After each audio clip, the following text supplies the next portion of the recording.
First of all, what is remarkable about 1989 is its totally unexpected nature. After all, nobody could really claim, "I told you so, we expected this to happen." And this is of course quite remarkable because in the end it amounts to a spectacular failure of the social sciences. That is, never before had so many sociologists, political scientists, historians be paid by their governments to study East European countries and to have some capacity of predicting what was about to happen. Well, they didn't see it coming at all, even though they were at this time quite confident in their capacities to make social prognosis, political prognosis. Nobody really saw it coming. And of course we then should ask, why? Is this simply because they were poor scientists? Well, but then at least we would have had some exceptions. Thus there must be another explanation, and that explanation is probably that the social sciences in the Cold War years produced models to understand socialist societies, communist societies, that made it impossible for them to foresee anything like the Velvet Revolution from happening. And that is, of course, first and foremost the idea of totalitarianism. So the idea of totalitarianism is, after all, that Nazism and communism are similar. And the main lesson learned from the downfall of Nazism was that you cannot negotiate with a totalitarian regime, that there will be never any internal opposition, and that the only way to terminate it is total military victory and unconditional surrender. Because that, in a way, was the big surprise, of the big enigma of 1944 and 1945. Germany had lost the war, and still there were no mass desertions, rebellions, unrest, social protest. The Germans fought until the very end. And so the lesson learned from this was that this was because this was a totalitarian state. There was totalitarian control by secret police, and people did not dare to protest because it would have meant certain deportation or death. And now when this model then was exported to communist regimes were likewise totalitarian societies. So if there would have been an embryonic protest movement, it would have been detected instantly by the secret police. It would have been dismantled and suppressed. So the idea that a totalitarian regime could be fall apart, overthrown from inside, was simply inconceivable because of the kind of concepts that were developed. So nobody saw it coming, and in a way, well, least of all maybe Ronald Reagan, who exactly in the spirit of totalitarianism thought that we needed to step up the arms race because this would lead to the kind of confrontation that would bring totalitarianism on its knees. So very much an unexpected event. The interpretation then was that very quickly that totalitarian regimes fell apart because they were inferior, even though this in a way was incompatible with everything that had been said before, and in a way that this ended the very long confrontation between democracy and its enemies, and that in the end, in 1989, communist societies had admitted that the Western system was superior, and all they had to do was simply copy the recipes from the West. And so as much as before 1989 there was this total failure of the social sciences to predict what was going to happen, once it happened, social scientists instantly reinvented themselves as policy advisors and counselors.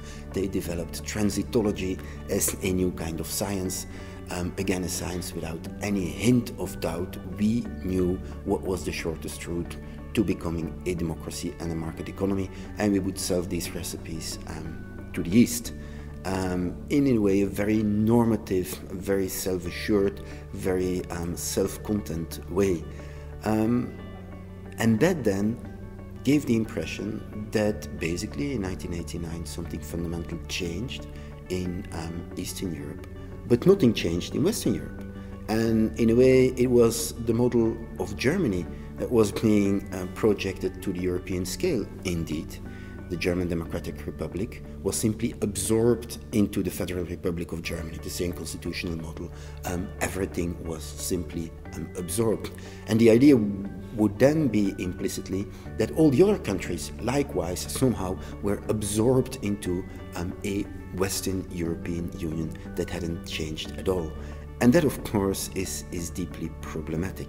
Because if we think again of the causes of the collapse of communist regimes in Eastern Europe in 1989, schematically we could identify two sets of causes. The first set of causes would be economic weakness. Economic weakness, that is, state-led societies, state-led economies. Planned economy had been very efficient in reconstruction and forced industrialization, with the hope that Eastern European societies' economies would overtake their Western rivals by the early 1970s. Of course, this did not happen because forced industrialization is one thing, developing a consumer society is something else, and so with the oil shock and with profound economic change, it increasingly became clear that Western standards of living kept on increasing, but that there was stagnation in the East. And this, of course, was then problematic for countries that pretended that they were a superior model. Consumer spending was important, and increasingly in countries like Poland and Hungary and Romania, consumer spending was satisfied by massive foreign borrowing. And so these countries were contracting huge foreign debts while being unable to earn foreign currency back through exports. So in a way, they were not communist economies at all. They had fully integrated the instabilities of international financial markets and thus of capitalism. So that is one set of explanations. A second set of explanations is, of course, political, and that is the total loss of legitimacy of the communist parties.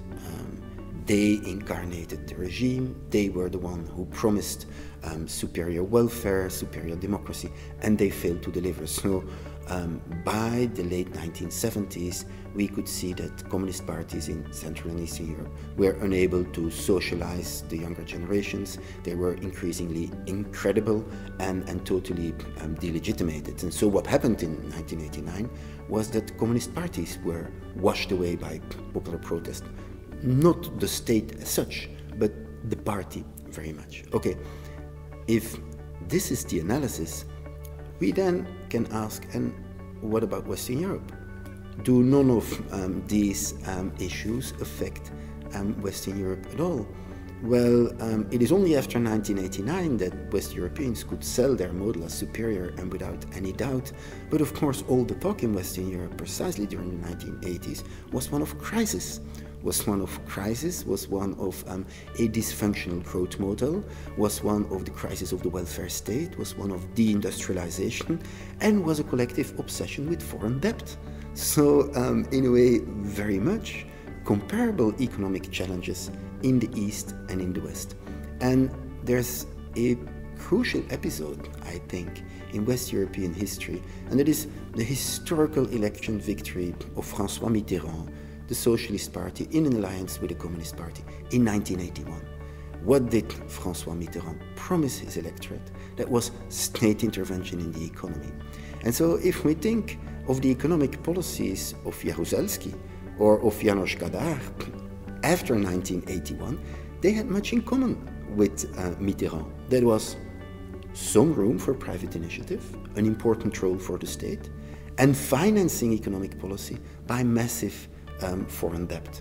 And in this way, well, these three men who were born in the same years had the same idea of distrust of capitalism, a firm belief in the role of the state, and a strategy of massive borrowing. In the case of France, this proved unfeasible. And so, 18 months after his election, Mitterrand had to change completely his economic policy, and he had to tie in a way, to the German economic policies. That is, he could no longer afford the kind of deficit spending he was pursuing. What then was the big difference between Mitterrand and Jaruzelski and Kadar? Well, it was that Jaruzelski and Kadar had a large degree of autonomy in a way. They might well have been Soviet satellite states. In the economic realm, they were quite autarkic economies. There was no interdependency. In Western Europe, the economies were very, very much interdependent, and so Mitterrand could not steer an autonomous economic policy like his East European counterparts. So that then, in a way, implied a humiliation for France, because they had to tie in to German economic policies. To finish the economic story, it is very often said and repeated and regretted in Western Europe that enlargement in a way stopped the deepening of the European integration. Either you widen or you deepen.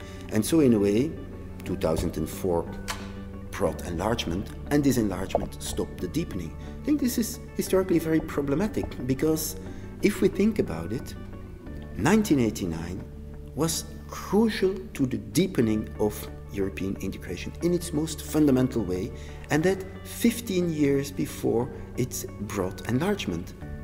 Why is that? Well, in 1989, Mitterrand and Thatcher, who were very distrustful of German unification, ended up accepting German unification, but in return, they got monetary integration. That is, the humiliation of 1983, in a way, was absorbed by a tremendous deepening, that is, putting monetary policy together, Germany, France, and the other European partners. So, in the economic field, had 1989 not happened, in a way, where would European integration be now?